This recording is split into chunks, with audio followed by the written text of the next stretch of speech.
ഭരിക്കുന്ന കക്ഷിയുടെയും പ്രധാന പ്രതിപക്ഷത്തിന്റെയും സഹായത്തോടു കൂടിയാണ് PFI ഭീകരർ കേരളത്തിൽ അഴിഞ്ഞാടി.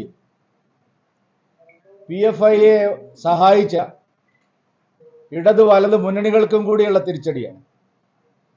ഈ വിധി സമാധാനം തകർക്കാൻ ശ്രമിക്കുന്ന ശക്തികളെ സഹായിച്ചവർക്കും കൂടിയുള്ള തിരിച്ചടി. പ്രത്യേകിച്ച് PFI നിരോധിക്കപ്പെട്ടപ്പോൾ അവർക്ക് അനുകൂലമായ നിലപാടാണ് കേരളത്തിലെ ഭരണകക്ഷി CPM സർക്കാർ ചെയ്തത്. ദേശീയ അന്വേഷണ ഏജൻസി PFI നിരോധനത്തിന് ശേഷം PFIയുടെ പ്രധാന ക്രിമിനലുകളെ അറസ്റ്റ് ചെയ്യാൻ കേരളത്തിൽ വന്നപ്പോൾ കേരള പോലീസ് എവിടെയാണ് ആ പ്രതികളൊക്കെ ഉണ്ടായിരുന്നതെന്ന് അറിഞ്ഞിരുന്നതാണ് നേരത്തെ. നിരവധി ആളുകളെ കേരളത്തിൽ നിന്ന് കസ്റ്റഡിയിലെടുത്ത് കൊണ്ടുപോകുമ്പോൾ കേരള പോലീസിന്റെ സഹായം ദേശീയ അന്വേഷണ ഏജൻസി തേടിയിരുന്നില്ല. അതിന് കാരണം അവർ നേരത്തെ അറിഞ്ഞിരുന്നെങ്കിൽ പ്രതികളെ രക്ഷപ്പെടാൻ സഹായിക്കുമായിരുന്നു. അതിനർത്ഥം കേരളത്തിൽ നിന്ന് വലിയ രാഷ്ട്രീയ സഹായം, പോലീസിന്റെ സഹായം ഈ മതഭീകരവാദികൾക്ക് ലഭിച്ചിരുന്നു എന്നുള്ളതാണ്. PFI നിരോധനത്തിന് ശേഷം PFI അണികളെ ചാക്കിടാനാണ് ലീഗും CPM-ഉം ശ്രമിച്ചത്. പരസ്യമായി നാം കണ്ടതാണ്. ഈ വയനാട് ജില്ലയിലടക്കം നിരവധി PFI പ്രവർത്തകർ ഇപ്പോൾ ലീഗിലും CPM-ലും ചേക്കേറിയിരിക്കും.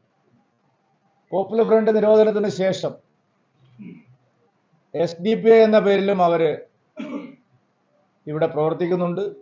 അവർക്ക് എല്ലാ സഹായവും ചെയ്തു കൊടുക്കുന്നത് നമ്മുടെ നാട്ടിൽ മതേതര പാർട്ടികൾ എന്ന് പറയുന്ന LDF UDF കക്ഷികളാണ്. ഒരു കാര്യം ഈ വിധിയിലൂടെ തെളിഞ്ഞിരിക്കുന്നു. ഇവിടെ എത്രമാത്രം സഹായം ലഭിച്ചാലും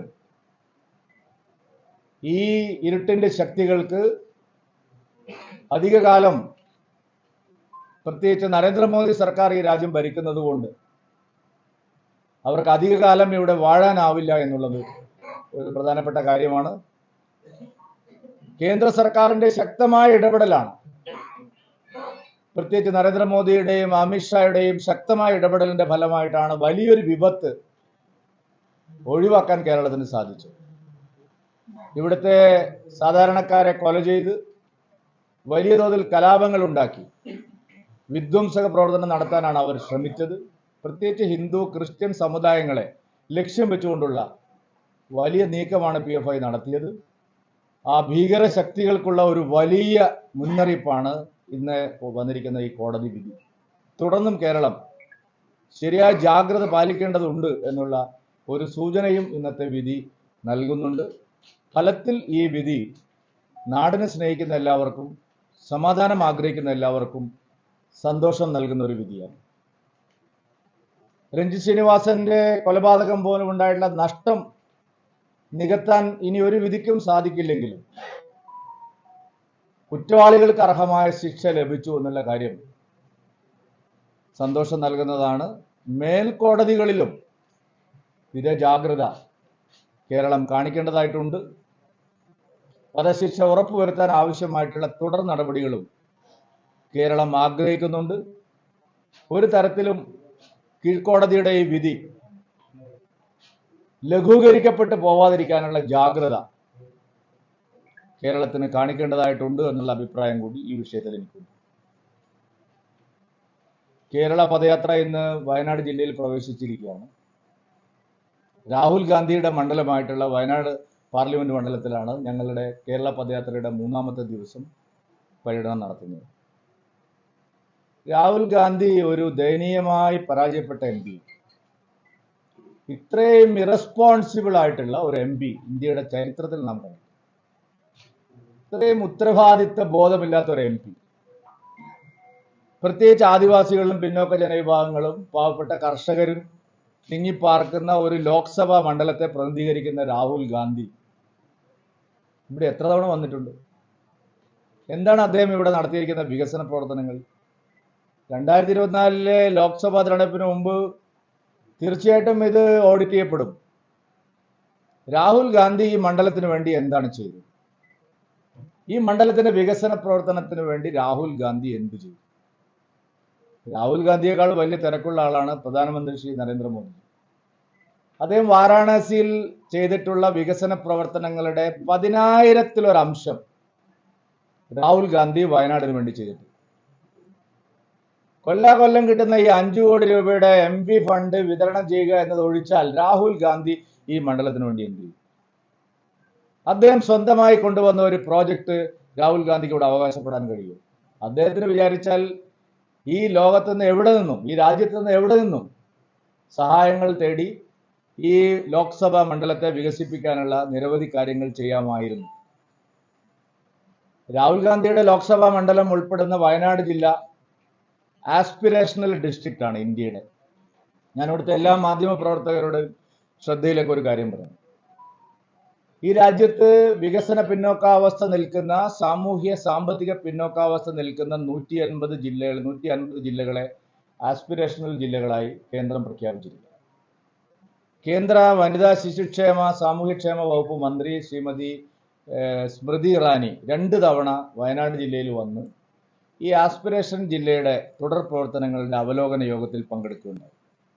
രാഹുൽ ഗാന്ധി ഈ ആസ്പിറേഷണൽ ജില്ല തുടർ പ്രവർത്തനങ്ങൾക്ക് വേണ്ടി എന്താണ് ചെയ്തിരിക്കുന്നത്? നിങ്ങൾ മാധ്യമപ്രവർത്തകർ അന്വേഷിക്കണം. അദ്ദേഹം ആസ്പിറേഷണൽ ജില്ല എന്നുള്ള എല്ലാ ആസ്പിറേഷണൽ ജില്ലകളും അവിടുത്തെ പ്രവർത്തനങ്ങളുടെ തുടർ പ്രവർത്തനങ്ങൾക്ക് നേതൃത്വം നൽകുന്നത് തെരഞ്ഞെടുക്കപ്പെട്ട MP-മാരാണ്. രാഹുൽ ഗാന്ധി ഒരു യോഗത്തിലും പങ്കെടുത്തില്ലെന്ന് മാത്രമല്ല, ഒരു തുടർ പ്രവർത്തനത്തിലും ആസ്പിറേഷൻ ജില്ല യാഥാർത്ഥ്യമാക്കുന്നതിനുള്ള ഒരു തുടർ പ്രവർത്തനത്തിലും അദ്ദേഹം പങ്കാളിയായില്ല. ഇവിടുത്തെ ജനങ്ങളുടെ ആവശ്യങ്ങളുമായി ബന്ധപ്പെടുന്ന ഒരു യോഗത്തിലും രാഹുൽ ഗാന്ധി പങ്കെടുക്കുന്നില്ല. രാഹുൽ ഗാന്ധി ആണ്ടിനും സംക്രാന്തിക്കും ഇവിടെ വന്ന് ഒരു പൊറോട്ടയും ചായയും കഴിച്ച് ഒരു റാലിയിലും പങ്കെടുത്ത് തിരിച്ചു പോവുക. ഇങ്ങനെയാണോ MP-മാർ പ്രവർത്തിക്കുന്നത്? രാഹുൽ ഗാന്ധിയുടെ ആദർശ ഗ്രാം യോജന ഏതൊക്കെ ഗ്രാമങ്ങളിലാണ് ചോദിക്കാൻ ആഗ്രഹിക്കുന്നു ഞാൻ. രാഹുൽ ഗാന്ധിയുടെ ആദർശ് സംസദ് ഗ്രാമപഞ്ചായത്ത് എവിടെയൊക്കെയാണ്? അവിടെ എന്ത് വികസനമാണ് നടന്നത്? കോൺഗ്രസ് വ്യക്തമാക്കണം. എന്തുകൊണ്ട് ആസ്പിറേഷൻ ജില്ലയുടെ തുടർ പ്രവർത്തനങ്ങൾ ഏറ്റെടുക്കാൻ രാഹുൽ ഗാന്ധി തയ്യാറായില്ല? കഷ്ടപ്പെടുന്ന ആദിവാസികൾക്ക് വേണ്ടി എന്ത് പ്രത്യേക പ്രോജക്റ്റാണ് രാഹുൽ ഗാന്ധി കൊണ്ടുവന്നിരിക്കുന്നത്?